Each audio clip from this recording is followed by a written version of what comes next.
Hey guys, Derek here, and welcome to my channel, and welcome to another Sunday Questions. And I know that this one is late, and I know I always say that these are late, but the fact of the matter is we have been busier than ever before.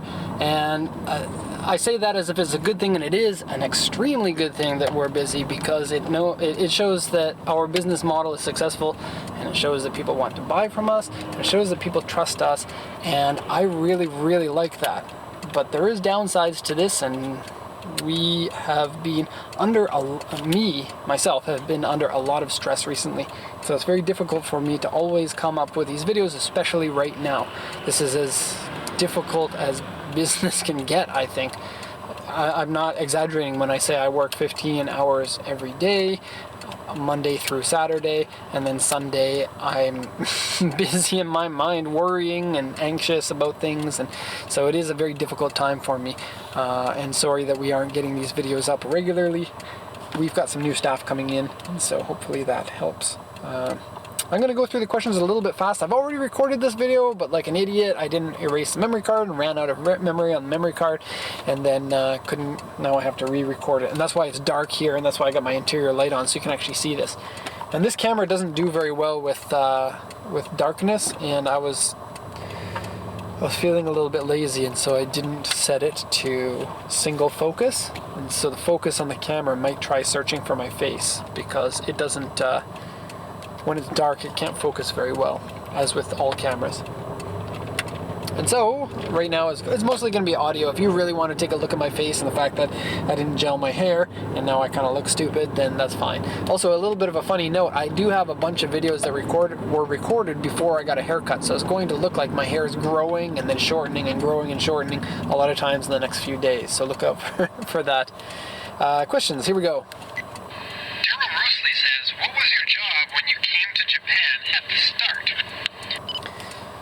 Okay, once again, we're going to go through these a little bit faster than we usually do, because I'm tired and want to go home now. I don't actually have a lot of time to be driving around answering questions.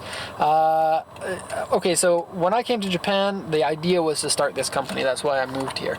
But we couldn't start right away for various reasons, mainly because my daughter was just born, she was 2 months old, and I needed a full-time job to support my family while we were here, and so couldn't just start a company.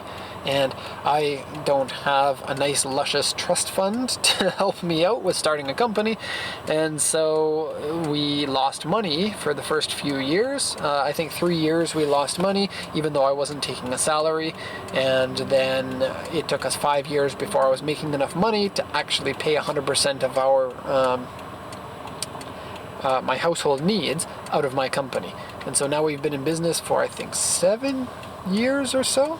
And so up until a few years ago, I was still working part-time doing this and that. But my first job when I moved here to Japan was being a preschool teacher, which was wonderful for me. It was at an international school, and so we did like math and science and phonics and reading and all the stuff that a regular preschool or kindergarten would do. And so that was really good for me, because before I started getting into business for myself, my desire was to be kindergarten or preschool teacher, or work with kids in a daycare or something like that. I did some volunteer work along the same lines as that, and so it's really within my interest. I really like working with kids, because when kids are kids, they're so honest, and everything is out there, and so it's really easy working with them. And at that age, they're at the right age to really suck in everything that you teach them. And so just working really well with a kid for 1 year can make a huge domino effect over the course of their life. And so that, I think, is really cool. And so that's part of the reason why I like working with kids. And when it comes back to the honesty, dishonesty drives me nuts like nothing else, and it has for a long time, but it's become extremely kind of right in my face when we started this company. And part of the reason why you hear me complaining all the time about dishonesty is because that is a personal sore spot for me, in people who think that they can get things that they don't deserve. It just drives me nuts. And when we're working with kids, you don't have to deal with that, because kids are always honest, and when they're being dishonest, you know about it.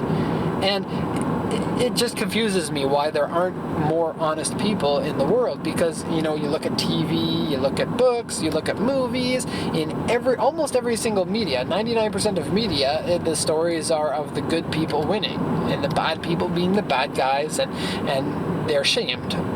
But in reality, that's not the case. And so it's confusing how people expect to be able to derive personal performance out of the other person's cost.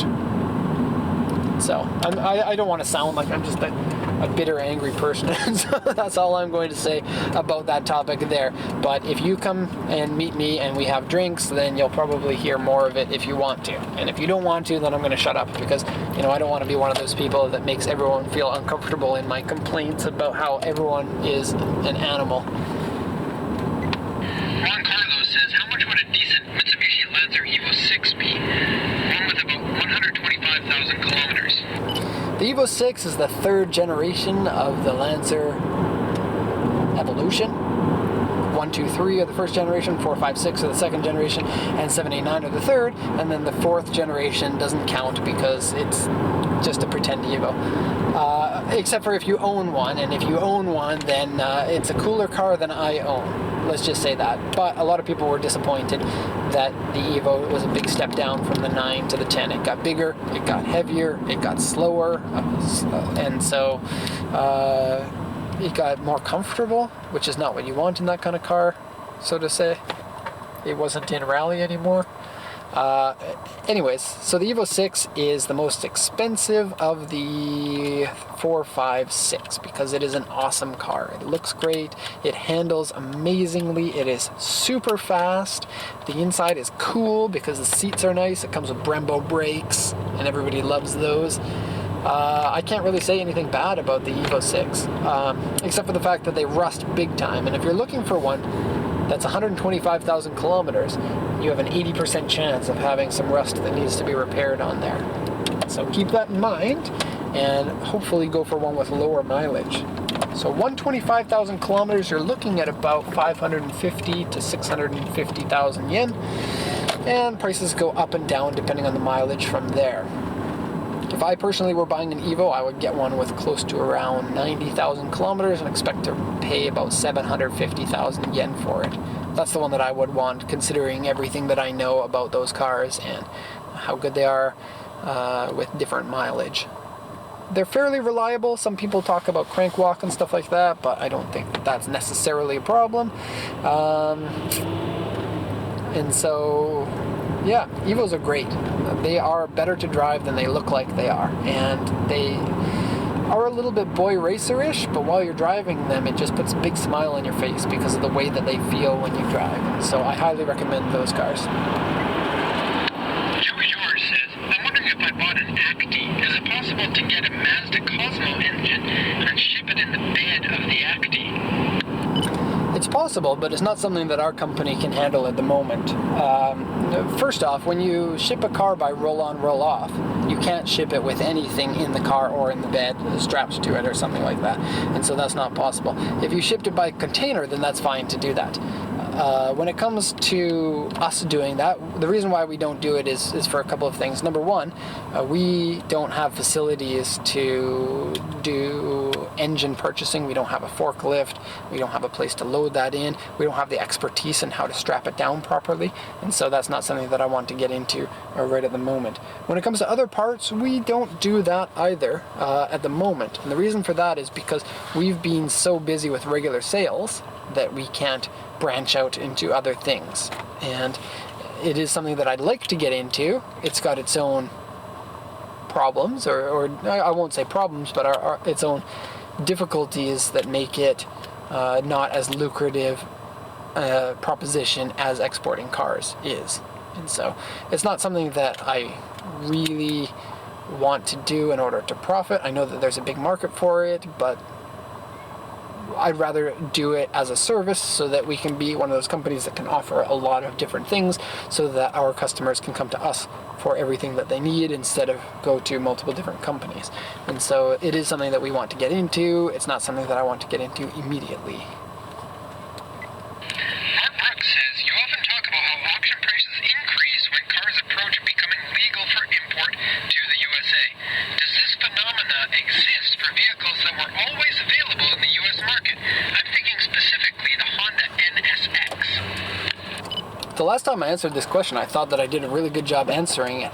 And now, since this is the second time, I think that I'm going to be pretty terrible at answering it. And that's the same thing as when you're in university, and this is before your Microsoft Word would auto-save every 10 minutes. You would always have the power go out, and then you have to start your term paper again, and then you don't feel like doing the term paper as diligently as you did before, and so it's a bad situation. So we'll see how we do. First off, before I get into this, I wanted to say that this commenter comments a lot on all of my videos, and I really appreciate that, so thanks a lot for that. Okay, so in terms of price increase, this is not a simple one-size-fits-all answer.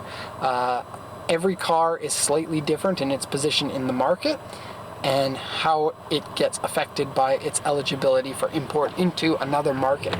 And the US is a very big market, over 300 million people in the market. And although importing is not very big at the moment, the fact that it's increasing and the fact that they deal in 25-year-old cars is very important to answer this question, because at 25 years old, there aren't very many cars left. And so that makes although the market is smaller, the amount of people that want to buy the limited supply means that the demand is higher than the supply, if that makes sense. I don't know, it makes sense in my mind. I may not be explaining it very well. I'm tired, so we'll see how that goes. So the Skyline's increase in price a lot, probably more than almost any other car. The only car that I see coming close to that is the R33 Skyline when it's legal, and the Mark IV Supra. Other cars will increase in price depending on a couple of things, not only how popular they are in the US, but how they are priced in Japan. And this leads me to talking about the NSX. The NSX is a car that still maintains a high price in Japan.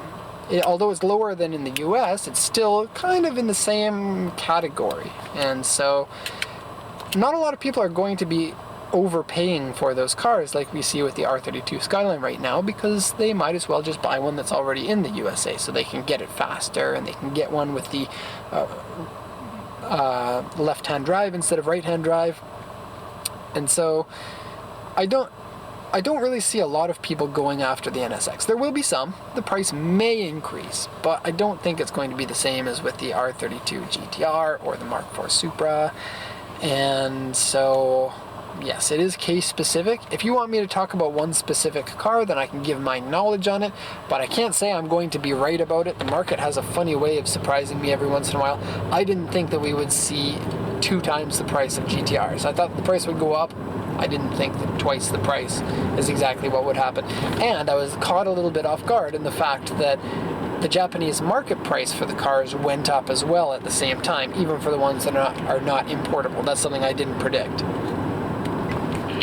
Equinox says, what makes you consider the S15 build quality to be worse than that of the S13 and S14? The chassis seems basically identical to the S14 from playing with them and taking them apart. I'm sorry, identical to the S14 from playing with both of them apart from the extra bolt-in bracing. I suppose you could consider the interior plastics to be a bit cheaper than that of the S14.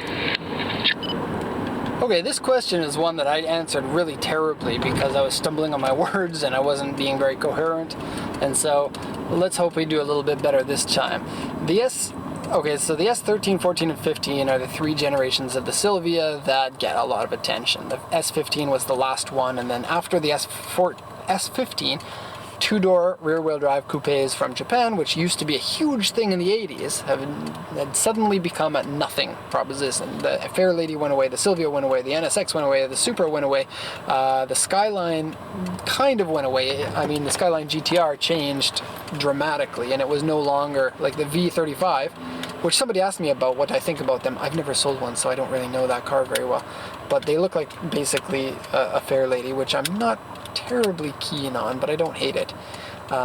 Anyways, and so back to what I was saying, the S14, S13, S14 were kind of in an era where Japanese manufacturers had a lot of money in that kind of car, because those were the image building cars. They were the cars that were selling really well. Young guys wanted those cars a lot. They were a big part of the company. But as the 90s went on and close to the 2000s, suddenly there was a big change. Suddenly those cars were not popular. They weren't a good place to make money on. And so manufacturers had to decide, do you cut the vehicle or do you find a way to make the vehicle worth manufacturing still? For some cars like the S15, that's what they tried to do. And from what I can see, and the reason why I can't answer this question very well is because I don't have hard evidence and reasons for my feeling of this car. But my feeling of the car is it feels cheaper. And part of the feeling of cheaper is the fact that the interior, for one, is a big step down in the feel of it. The plastic is kind of a worse plastic. The buttons feel worse. The seats, not very good. And it's kind of funny to say this because the S13 and the S14, these were never shining things about those cars. They always had kind of poor grade interiors compared to everything else on them. Well, compared to, I guess, other cars. It's kind of funny to say that because most of the sport compact cars didn't have great interiors. Anyways, I feel like the doors feel worse. The trunk feels worse. The door handles feel worse. The metal is thinner. The S15 rusts a lot faster than the S13 and the S14. And this is funny because those two cars are known to be rusty all the time. But the S15 is the only car that I've seen like huge bubbles of rust on the roof regularly on so many of them. And if you go to if you look at the doors, the amount of dents that are in the doors are usually higher on the S15 because I think that they use thinner gauge steel. I could be wrong about that, of course, but this is just the feeling that I get. And I don't blame Nissan. Nissan had a choice there. They either stopped making the car or they cheapen out the car so that they don't lose money hand over fist because nobody was buying those kinds of cars anymore. It's the reason why the RSX is not a good car, or I mean the Integra is not a good car at the DC2 compared to the DC5. The DC2 is an amazing car, one of the best cars ever made. The DC5 is a shadow of its old glory. It's like the wrestler who doesn't retire fast enough and then ends up getting knocked out and then retires. And so with Nissan, they may have, I don't believe that they went that far. The S15 has a lot of positives. It is a stiffer chassis. It is the best version of the SR20 engine. It is by far the best looking one in my opinion and in most people's opinions. And it still sold relatively well in both turbo and non-turbo form in a time where those types of cars weren't selling very well. And so there is a lot that's good about it. I just feel like it's kind of cheaper. But this could just be me being picky.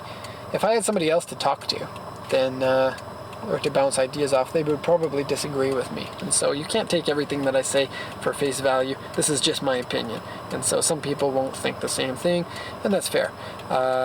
If I were to pick one of those three for my own personal car, I really like the S14. I like the Koki front end with the angry eyes, and because that one's kind of the one that not many people like as much, I think I would go with that because I like to be a little bit different. But the S15 certainly is the most beautiful one. And it's a good 2 or 3 steps ahead of the other ones.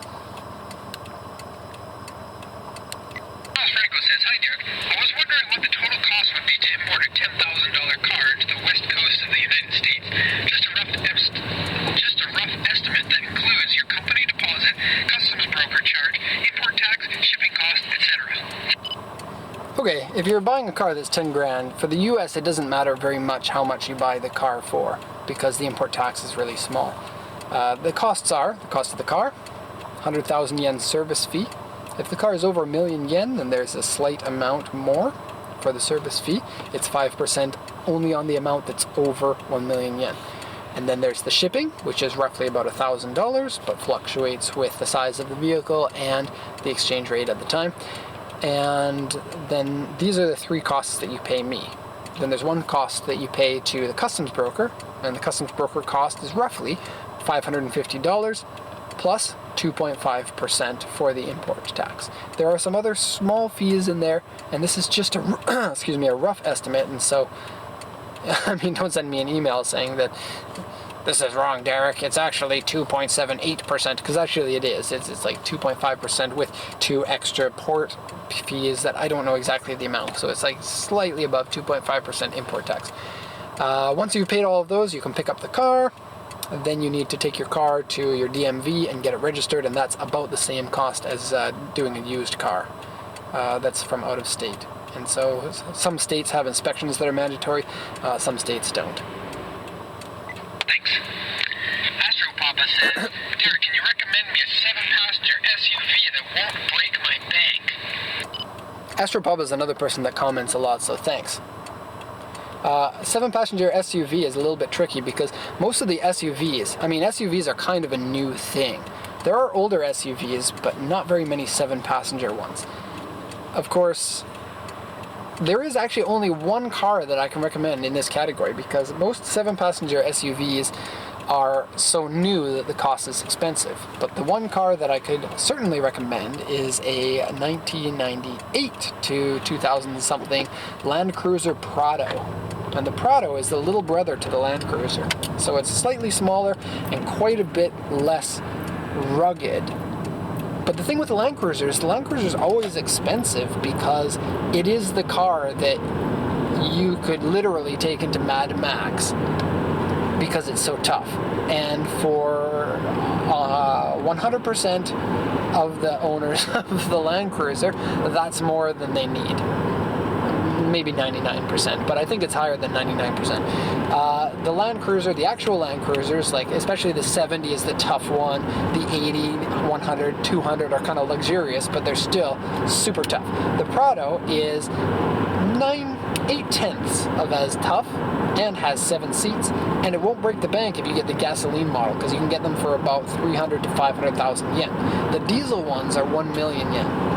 So you need a gasoline one if you want the price to be low.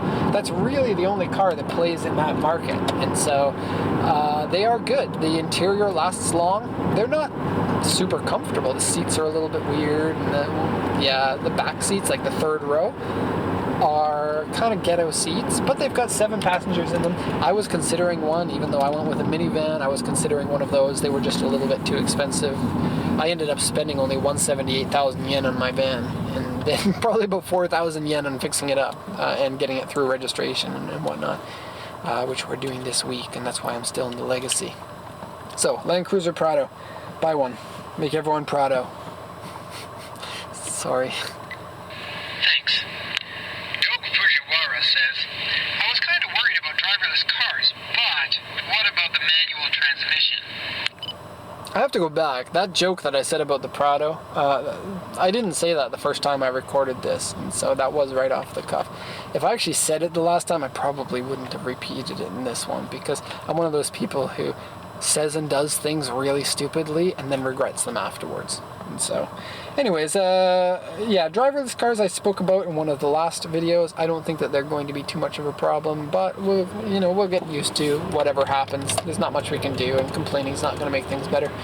The manual transmission, however, it is sad. It will go away eventually because fewer and fewer people will get comfortable driving with a manual transmission, and it's already happening now. Most people who are 18 or so, they can't drive a manual transmission unless they're into cars. And the amount of people who are into cars is going down, down, down every year. People are getting into other things other than cars. It is a bit of a sad thing, but at the same time, we've already got 100 years of manual transmission cars that are still going to be around and still going to be available. Price is going to go up for them, and we're already seeing, like, for example, a Toyota Chaser in an automatic transmission is 150,000 yen. If that's a manual transmission, the same car would be 700,000 yen. And so there's going to be a little bit of, price to pay for having the awesome transmission. Manual transmissions aren't better, though, and this is something that there's a lot of confusion about. They're not better than a dual clutch transmission. I prefer manual transmission, and many people prefer manual transmission over a dual clutch because it has a good feel to it. It's great. It's fun to drive. Doing the clutch with the 2 feet is cool, and it's just really cool. Something a lot of people like. But if you're looking for outright speed and outright performance and lack of messing up and burning out the clutch, a dual clutch transmission with the automatic flappy paddles is a better proposition. You don't have to hit all 3 pedals when you downshift on a racetrack. Soon people aren't going to remember how to do that. It's actually quite difficult to do that. You have to modulate the amount of brakes so that you don't lock up the rear tires while you give the perfect amount of throttle, and then change the gears while your RPM is at the right amount. That's a skill that takes a lot of practice to do, and unless your race car has a manual transmission instead of a flappy paddle gearbox, you're not going to learn how to do that. And on every car it's slightly different. The amount of throttle that you have to give is different. The amount of pressure you put on the brakes is different. And so, for racing, it just doesn't make an awful lot of sense anymore. And so if racing technology trickles down to road cars, then, that's already happening. Especially the German manufacturers, who arguably make the best sports cars at the moment, with M3 and Porsche, and there are a number of other good ones that aren't as good as those 2 cars. They're all going the way of the flappy paddle boxes. And so this is evolution. It's sad for me, but we'll get through it. At least in our lifetime, there will still be cars to drive. Jordan Mitchell says, I live in Japan, and trust me, the R32 isn't dirt cheap in Japan. This is the reason why I put this one in here is because there's a point that I don't think that a lot of people are understanding, in that when I talk about prices or I post the videos, that's current as of the time that I post that video. And things change. And especially with the R32, the prices are changing on a monthly basis. And we posted that video about 6 months ago, and in those 6 months, prices have changed about 30%. That being said, I also want to remind people that when I talk about prices, I'm talking about auction prices, because that's what I do as a job. And I don't even know dealer prices in many cases. And the dealer prices are always marked up over the auction prices. And so what this person probably did was, they moved to Japan, they thought, man, I want to get an R32 because they're awesome, and then looked at the dealer costs of them, and then, wow, that's so expensive. And it's true, because they are. The R32 is a niche car. It's a specialty car that has a very small market. If you think about the hundreds of thousands of cars that are being sold in Japan, and only a handful of them are R32s, that's a specialty market.